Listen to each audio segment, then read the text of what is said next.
Thank you so much. It's easy to say you are a Christian when everything is easy. But when you go through difficult times, that's the best way for you to show how true you are, how genuine you are. Amen. Christianity is not only in good times. Amen. All of us are facing difficulties in life in different level. Amen. And we thank God for hearing what is happening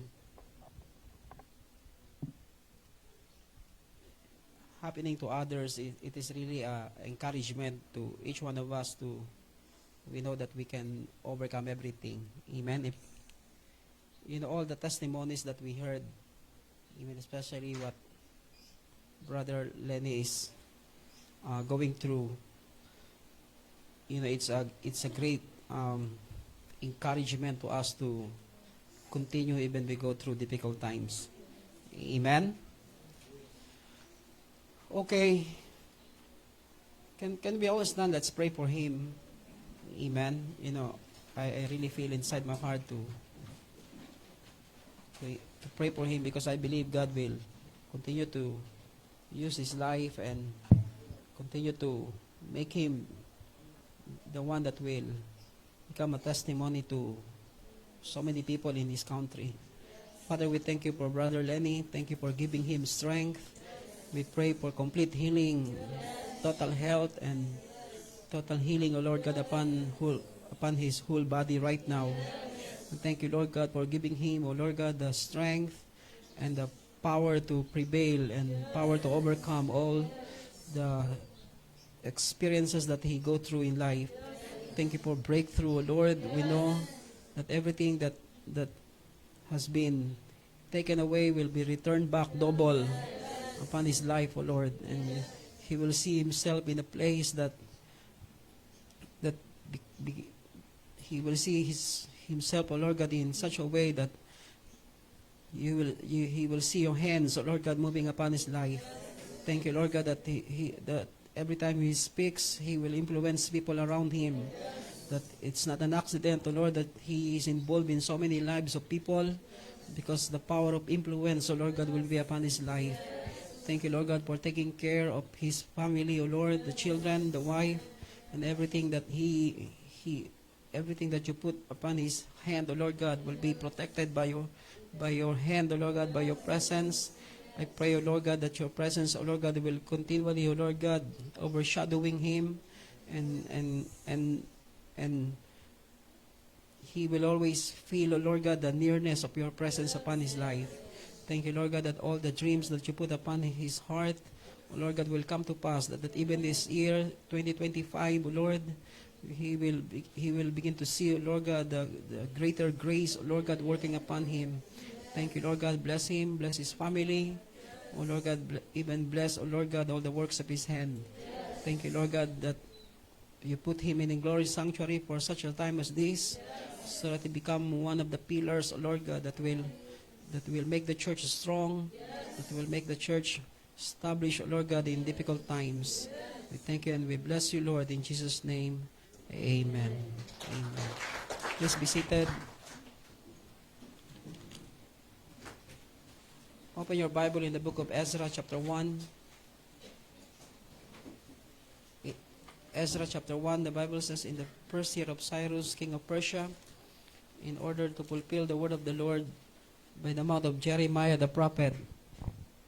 This morning we will talk about the sign of the fulfillment of the prophetic word. The sign of the fulfillment of the prophetic word.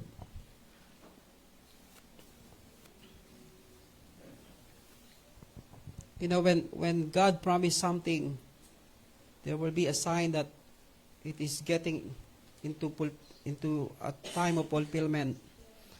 Amen. Now in the first year of Cyrus, king of Persia, in order to fulfill the word of the Lord by the mouth of Jeremiah the prophet, the Lord stirred up the spirit of Cyrus, king of Persia, so that he sent a proclamation throughout all his kingdom, and also put it in writing, saying, Thus says Cyrus, king of Persia, the Lord, the God of heaven, has given me all the kingdoms of the earth, and he has appointed me to build him a house in Jerusalem, which is in Judah. Whoever there is among you of all his people, may his God be with him. Let him go up to Jerusalem, which is in Judah, and rebuild the house of the Lord, the God of Israel. He is the God who is in Jerusalem. Every survivor and every place he may live, let the men of the place support him with silver and gold and with goods and cattle, together with a freewill offering for the house of God which is in Jerusalem. You know, there's so many promises of God in our life. Amen. So many promises of God into our nation. But there are things that needs to be done first so that the fulfillment of the promise will come to pass. Amen. And the first thing that we need to watch out before so that the promise of God will come into fulfillment is, number one, there is a stirring of the Holy Spirit in the hearts of the people. There is a stirring of the Holy Spirit in the hearts of the people who are involved in bringing the prophetic promise to come to pass. There is a stirring of the Holy Spirit in the hearts of the people who are involved. Are you involved? I said, are you involved in bringing the promise of God into fulfillment? Because the promise of God will not just drop in front of you. We have a part to do. I said we have a part to do. That's why there is a stirring of the Holy Spirit in the hearts of the people who are involved in bringing the prophetic promise to come to pass. Even the personal promise of God in your life, it's conditional. I said every promise is conditional. We have a part to do. We need to do something so that the promise will come into fulfillment. Amen. But some people they just waiting for it. They are doing nothing. If you don't act on what God promised into your life, nothing will happen. Amen. That's why but the first thing is God will stir up your heart. I said God will stir up your heart. God will inspire you to do it. God will inspire you to make it happen into your life. Amen. It's not just something that enters into your mind, but it will enter into your heart. Amen. It will inspire you. It will give you strength so that you can act on what He had said into your life. Amen. Hello. Are you listening? That's why the moment we feel the stirring of the Holy Spirit inside, because the promise is about to come. I said the promise is about to be fulfilled. So, and because of that stirring, God will, the inspiration will become so high that we can believe anything, that God can do anything into our life. Amen. Because the Bible says in the first year of Cyrus, this story talks about 70 years of captivity. Amen. Imagine you are 70 years of captivity. You become more 70 years. That kind of life will become normal to you. And some of them, they don't want to go out anymore. Amen. God said, go out after 70 years. I'm sorry. After 70 years, I will bring you back to your own land. But during the time of 70 years, they build houses there. They build houses in Babylon. They build their businesses in Babylon. They grow their children in Babylon. It's like Babylon become a place of security, a place of, it's like a place of convenience to them. But there is a promise that God will set them free from captivity and bring them back into their own land. That's the reason why God stirred up the hearts of the people and the hearts of the leader, so that the promise of God will come to pass. That's why the inspiration must comes from the Holy Spirit. Some people are inspired to do something, but if it is not comes from God, then maybe you are just fulfilling your own dream. Maybe you are just fulfilling your own desire and your own ambition, your own promise to yourself. But we are not talking about what we promise to ourselves. We are talking about what God promised to us.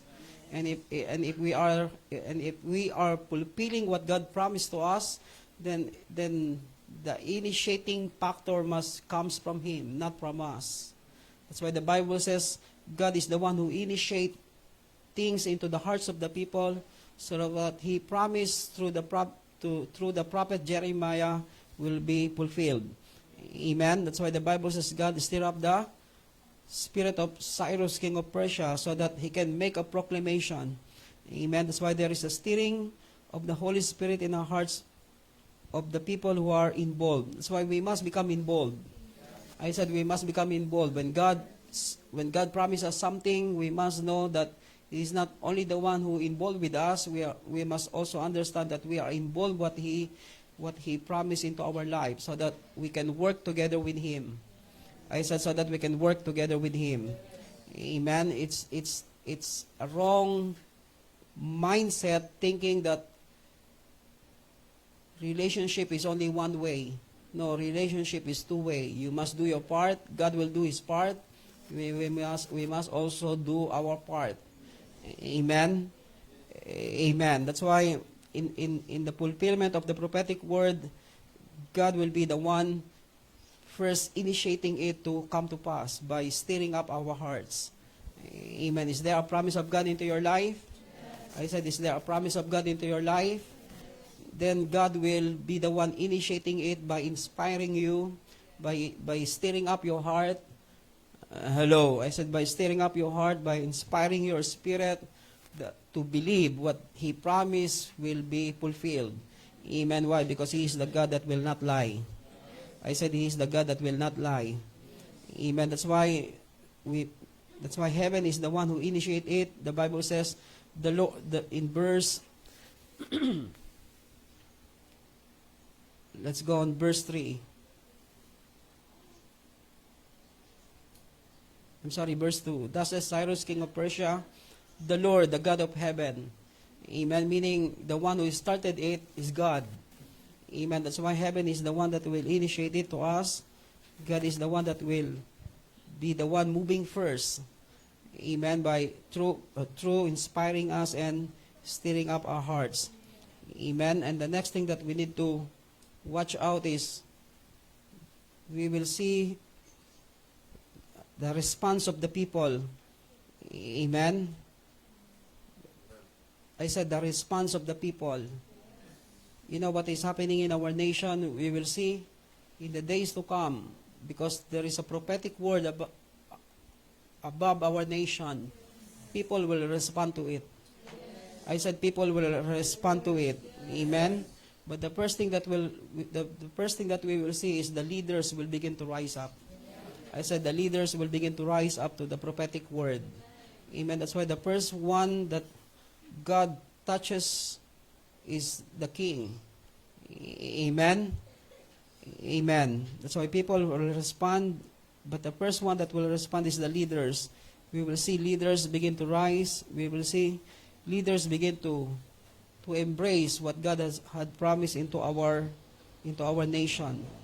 And the next thing is masses are rising to it, meaning many people will begin to respond. The minority will become the majority. It's just a matter of time. I said the minority will become the majority. It's just a matter of time. You know, if we look at what is happening today, more and more people are believing the lies. But in the coming days, the minority will become the majority. Amen. Because truth will prevail. I said truth will prevail. Do you believe truth will prevail? It's like you are already settled in your heart, oh Lord, we're okay. We are not okay. I said we are not okay. Something must rise within our heart. Amen. I said something must rise within our heart. So masses are rising to it, meaning company of people will begin to rise and respond to what God is saying from above. Number 2, sign of the fulfillment of the prophetic word.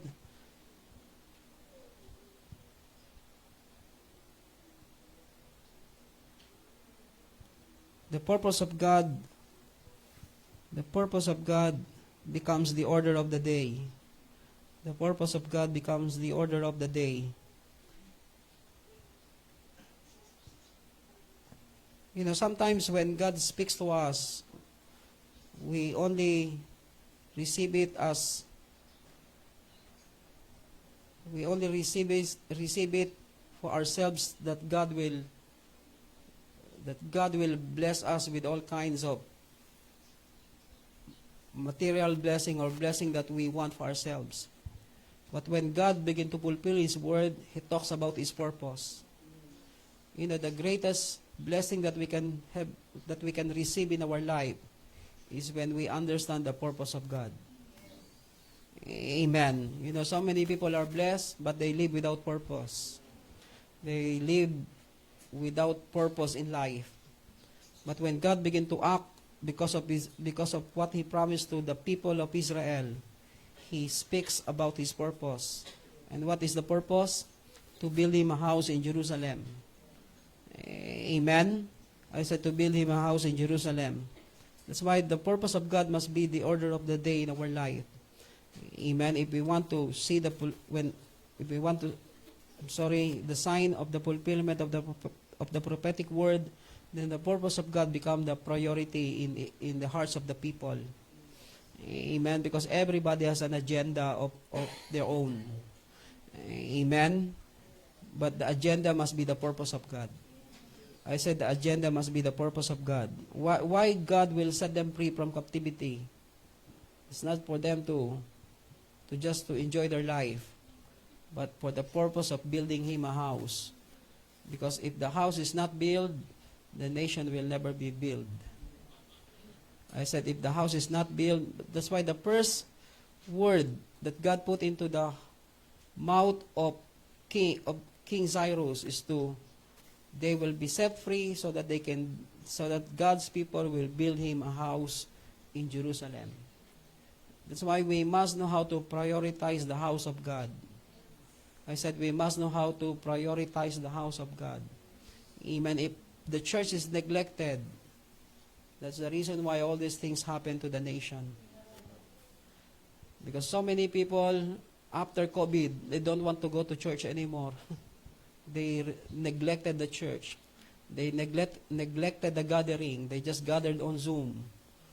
Hello. They are on Zoom, but they are not listening. They are just laying down on their bed. But this is important because when the promises of God is about to be fulfilled, God said to King Cyrus, make sure they will know the purpose why you will send them back to their own land so that they can build me a house. Because if the house is not built, the nation will never be rebuilt. The rebuilding of the nation depend on how we build the house of God inside the nation.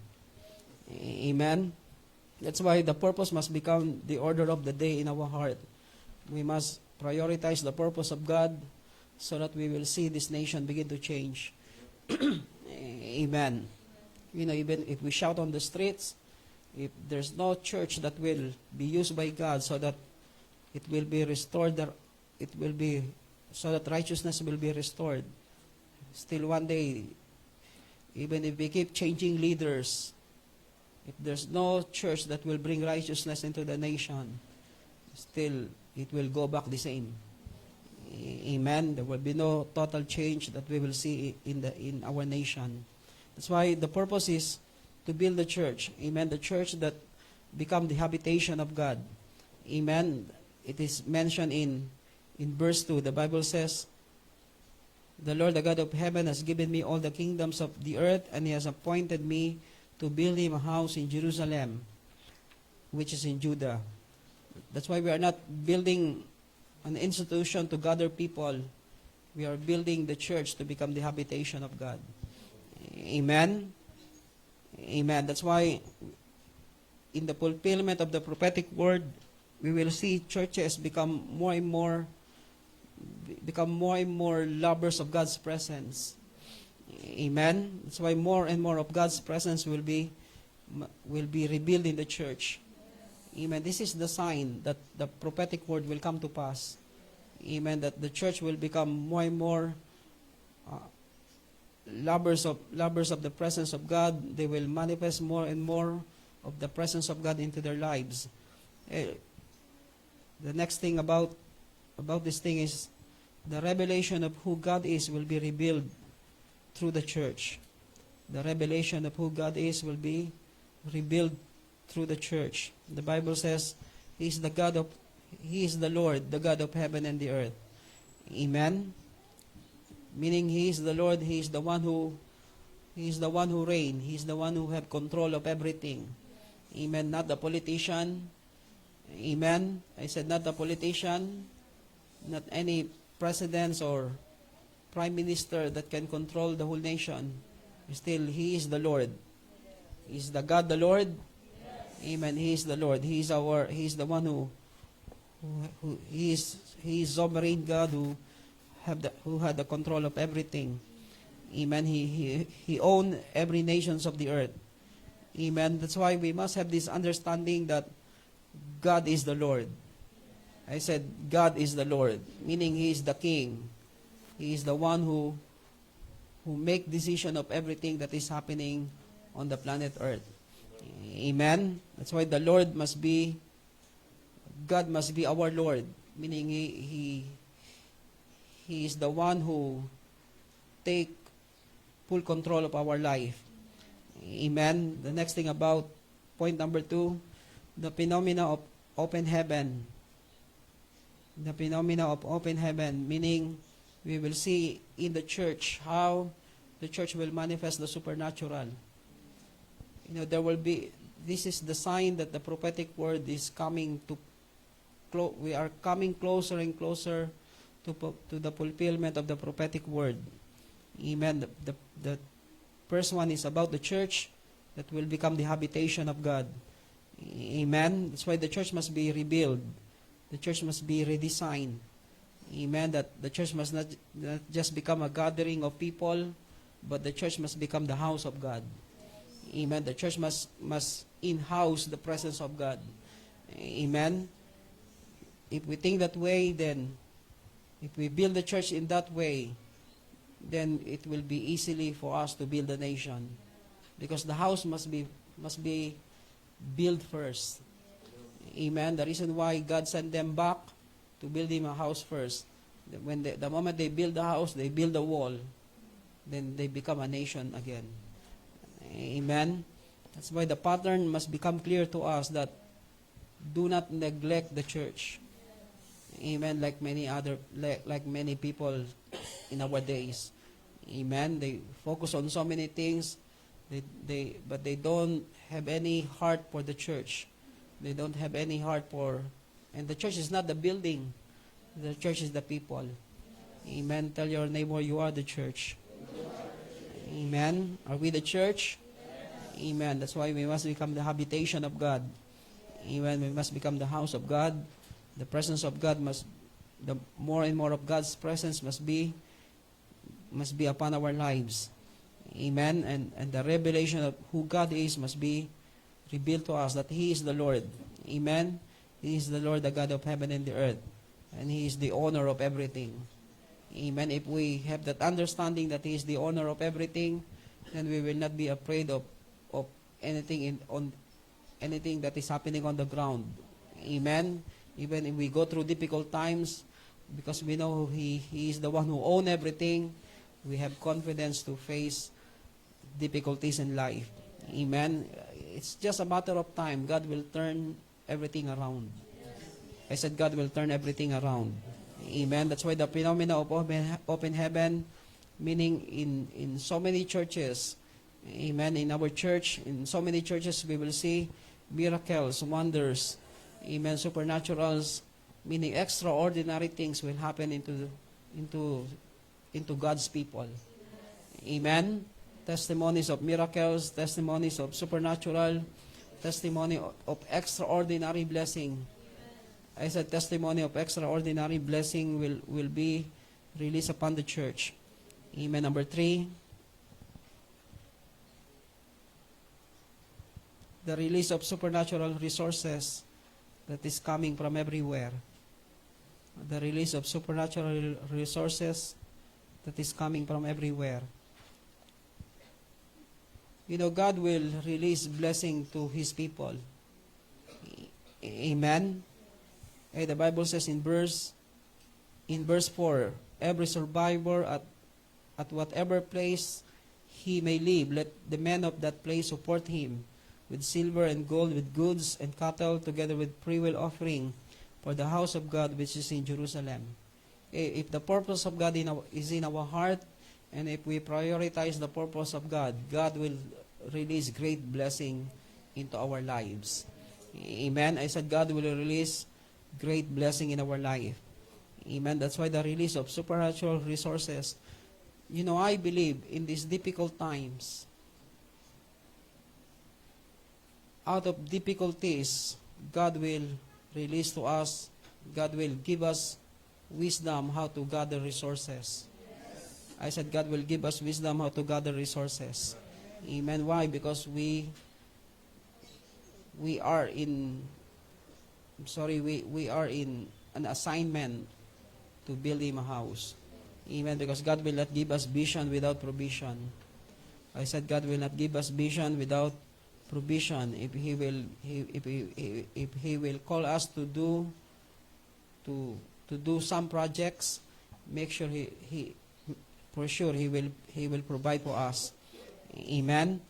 That's why building church, right, these things, building church,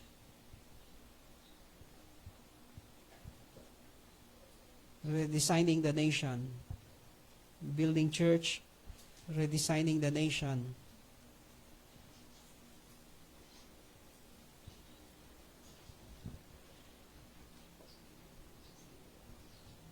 That's why we must prioritize how we can come together and not just for fellowship, but for the purpose to be fulfilled.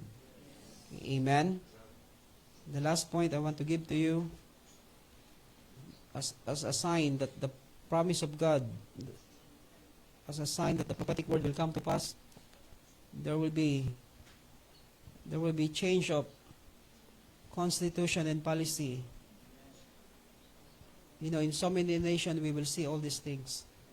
Suddenly there will be change of their constitution. There will be change of policy that will set free the people from captivity and slavery. We will see freedom in other nations. Hey, look at what happened to US today. Hello. Suddenly everything's changed. Policy change. Some of the executive order begin to change. Now they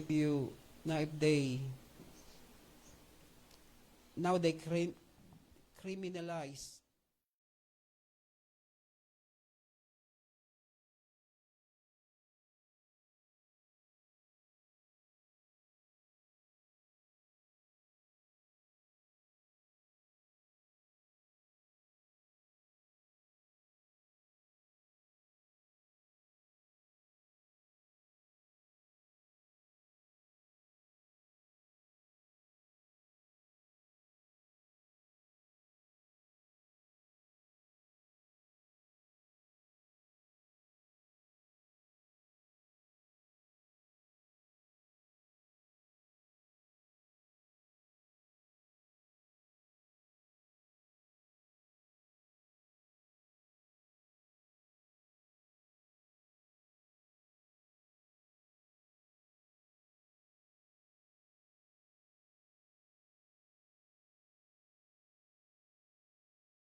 that we cannot do anything.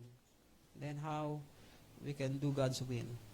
But God will become favorable to those people who have the promise of God into their life. I tell you, that's why so many of us, suddenly God will open up doors for you. Amen. Why? Because the promise of God is about to be fulfilled. Amen. So many favors you will experience so many favors. Amen. Favors of God will be upon your life. Favors of people will also be upon you. Why? Because The promise is about to be fulfilled into your life. Amen.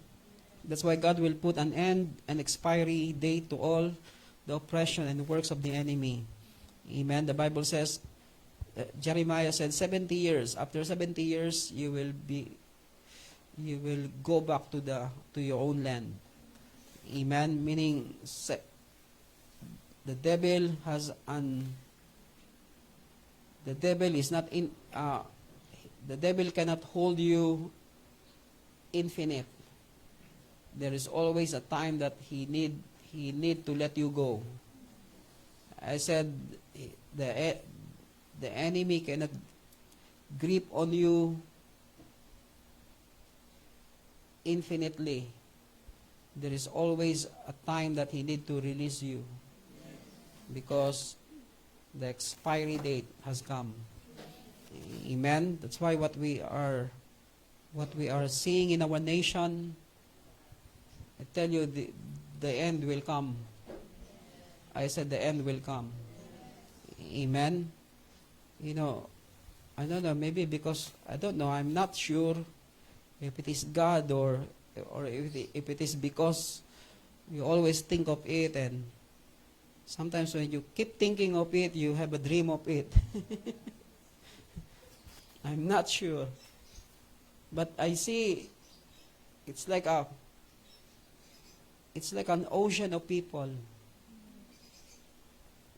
coming from everywhere. It's like the streets become red and yellow. I don't know.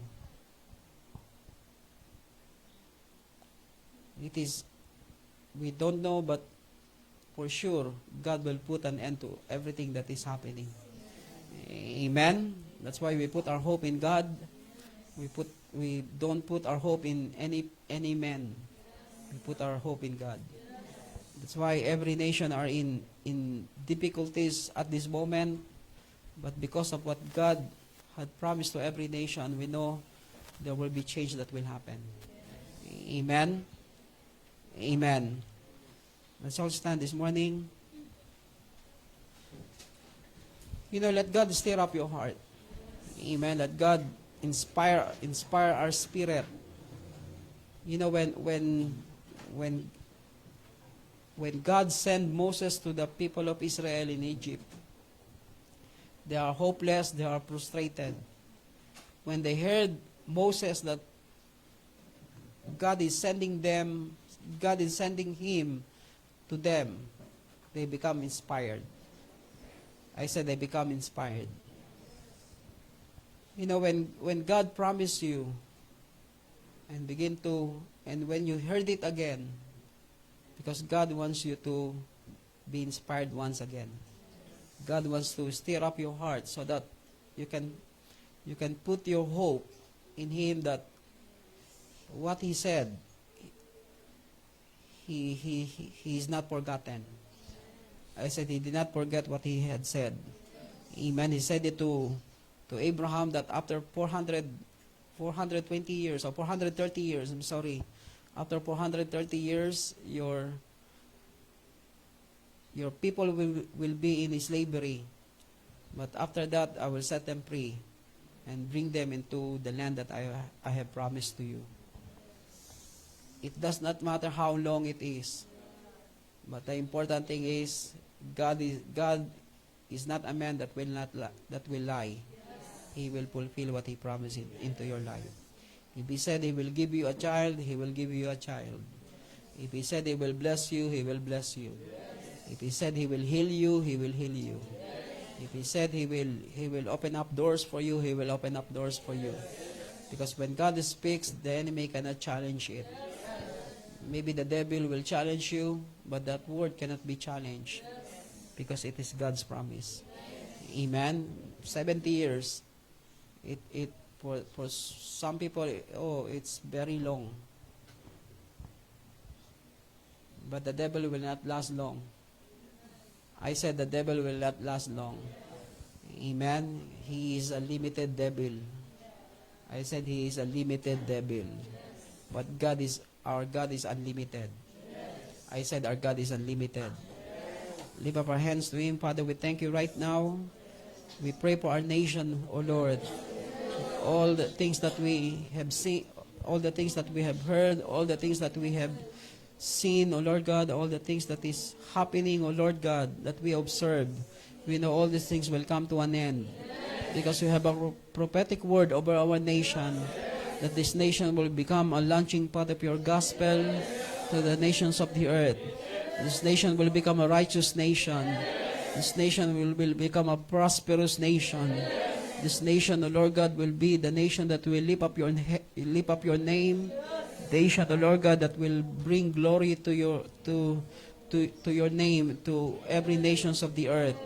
We thank you, Lord God, right now that there will be an end to all the turmoil and all the things that is wrong, that is happening, O Lord God, that you will put an end to it. I pray right now, we pray, O Lord God, not only for the Philippines, but also for Singapore too. O Lord God, that there will be a change of, O Lord God, there will be a change, O Lord God, not only of leadership, O Lord God, but some policy will be changed so that people will be free, O Lord God, so that people will feel that they are not suppressed, they are not oppressed, but they are free, O Lord God, to speak. They are free to walk. They are free, O Lord God, to do whatever you put them into their hearts. We thank you, Lord God, right now that Philippines, O Lord God, our nation, O Lord God, will become a blessed nation, O Lord, that will become a blessing to others too. We thank you, Lord God, right now that we pray, O Lord God, that the leaders, O Lord God, that we have, their hearts will be open, O Lord God, and you will, that, Lord God, that there will be peace in every, Lord God, in every streets, O Lord. We pray, O Lord God, that you will arrest, O Lord God, even, Lord God, the drugs that is coming back again. O Lord God, we stop it in Jesus' name. We speak right now from the authority that comes from the throne, from the authority, O Lord God, from the authority of your name, the name above all name, that in your name every knee will bow, every tongue will confess, O Lord God, that you are Lord and you are Christ. We stop all these things in Jesus' name.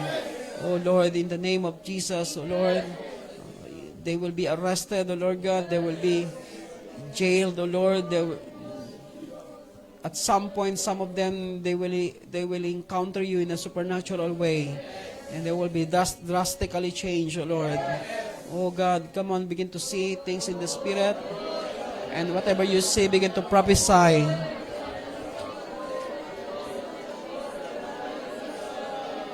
Oh Lord, let there be a supernatural encounter that will bring a drastic change to these people, O Lord. That you will stop them, O Lord, in any way, in any how. Oh, in Jesus' name. Oh, in Jesus' name. Oh, riyalalama shandere yalalama sikere yakarabarabaraba. Yendiri yalalama sikere yandere yande.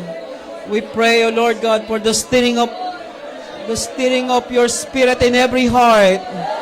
Oh God, because your promise is about to be fulfilled. Oh, stir up the hearts of your people. Stir up the hearts of your leaders. Oh, in the name of Jesus, let there be stirring, O Lord. Let there be stirring of water. Let there be stirring of well, O Lord. Let there be stirring of Spirit right now in the hearts of many people, O Lord. Oh, let people become inspired once again. Oh, that there is hope, O Lord. There is a promise that is about to be fulfilled. There is a prophetic word that is about to be fulfilled. Oh God, we put our hope in your word. We put our hope in your promise. We put our faith in you. Oh God, that what you have promised into this nation will come to pass. That you will give us a righteous leader. You will give us a leader after your own heart. You will give us a leader that will fulfill, that will bring this nation into her destiny. Oh, in the name of Jesus right now, we pray, oh God, we pray in your name, the name that is higher than any other name. Oh, stir up the hearts of the people. Let there be a stirring of every heart. Let there be stirring of every spirit right now. From the top to the masses. Oh, from leaders to the masses, oh Lord. To the masses of people, that they will be stirred up. They will be inspired. They will be stirred up. Oh, in the name of Jesus right now. Oh, Rabayama Sikiri Yandere Yandere Yande. Come on, begin to pray in the Spirit.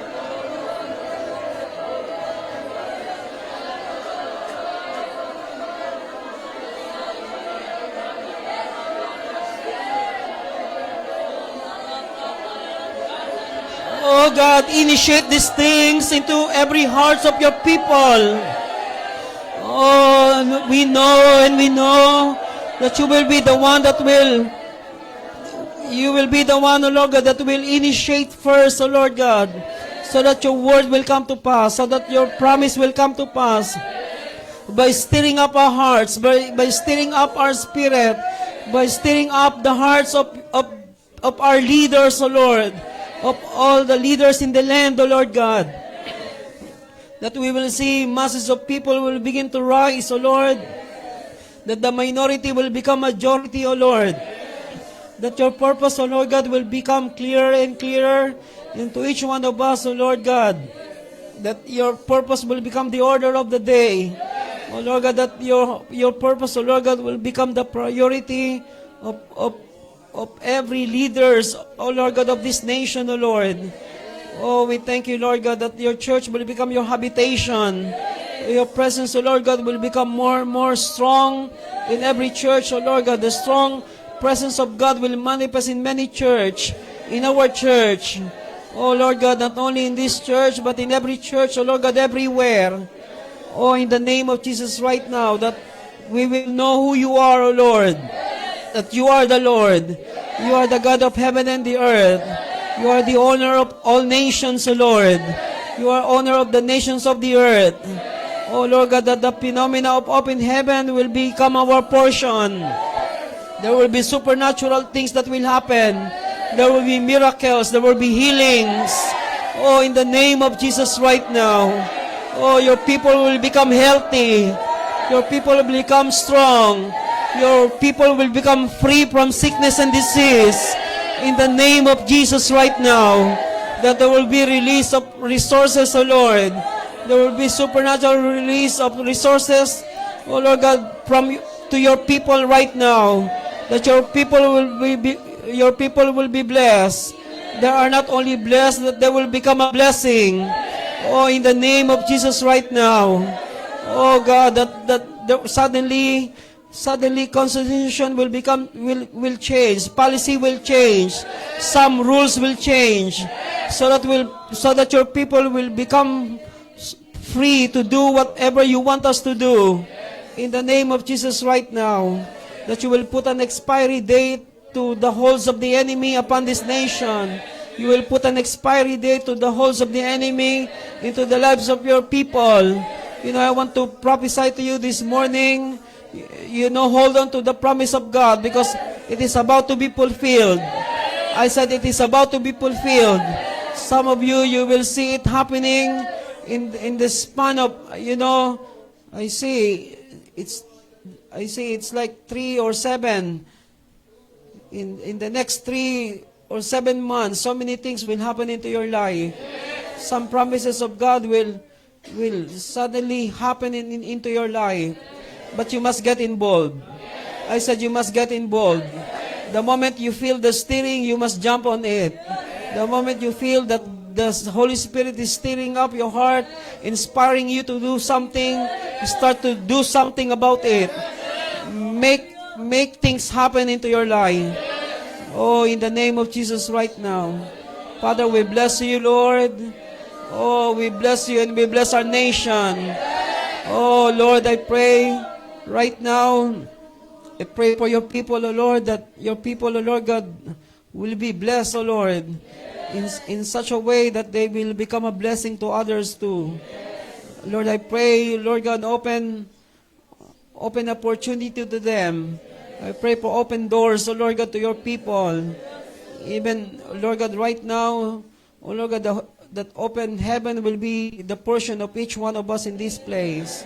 We thank you, Lord God, even to Glory Sanctuary. We pray, Lord God, that they will rise up in difficult times. You know, what God put into my heart is like in the days of Naomi and Ruth. They stick together, even though it's like a hopeless, even though they are in a hopeless situation, but they stick together.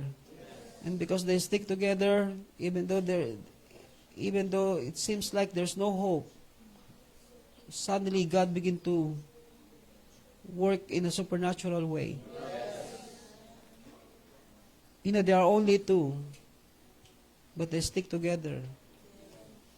Because they stick together, suddenly, that's why Naomi said to Ruth, I have no hope because I'm old. Even if I have a husband today and bear a child today, still, it's difficult for me to encourage you and give you hope that you will have a husband and have your own family. And Oprah lived Naomi, but Ruth stayed with Naomi. And the rest is a history. Ruth become part of the lineage that will bring forth David and our Lord Jesus Christ too. I tell you, in sticking together, even though there's no hope, miracles will happen. I said supernatural things will happen. As long it is in accordance to God's will and God's purpose, numbers is not the problem. Relationship is what matters most, especially when we enter into a higher dimension of relationship, and that is covenant relationship.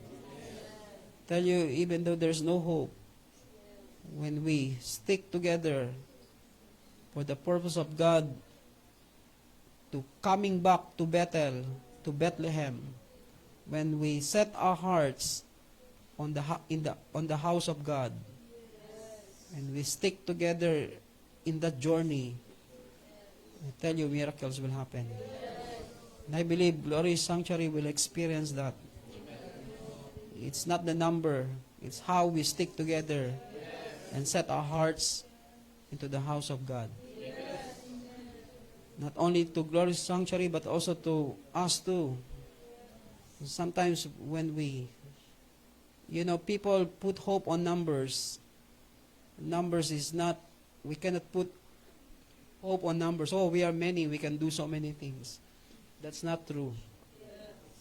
We can do so many things because God is on our side. I said because God is on our side. It's not because we are strong, we are young, we have this and we have that, we can do so many things and we can do great things. That's not true. We can only do all those things because God is on our side. And we set our hearts on this pilgrimage. We set our hearts on this journey going back to Bethlehem. Hey, imagine Ruth and Naomi. That's why Naomi said to Ruth, I don't want to give you a false hope. You can return to your own land, to your own country, to your own family. But Ruth understands something, because God stirred up her heart to stick with this old woman and go with her to go back to the house of God. I tell you, when we set our hearts on this pilgrimage of building the house of God, even though it seems like hopeless, how long, we don't know.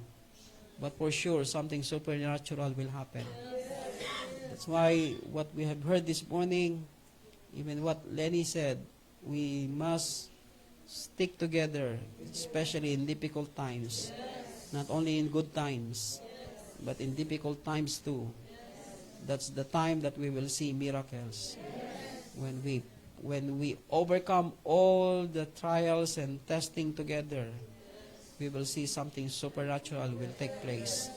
So I believe, if I will just depend on number, I will think we can do more things because we are many. But it's not the numbers that will give us power to do great things. It is by sticking together, working together, and putting God as the center of everything that we do.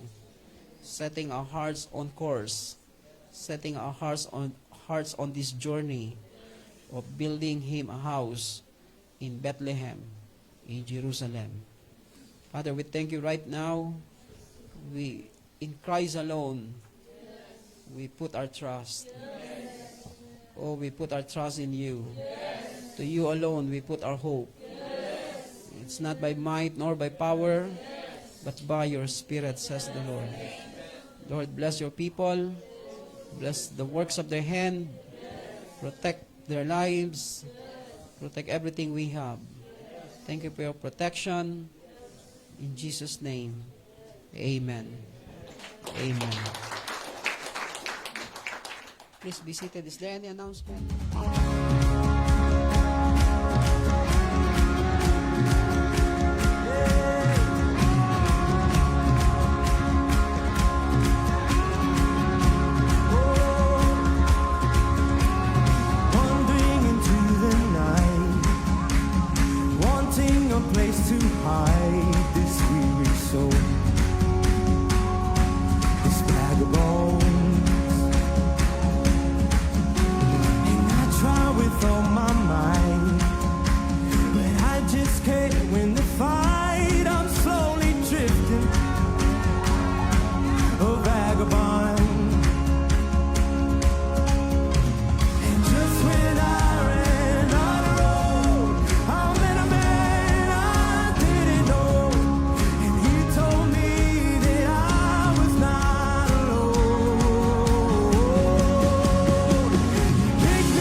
but to believe.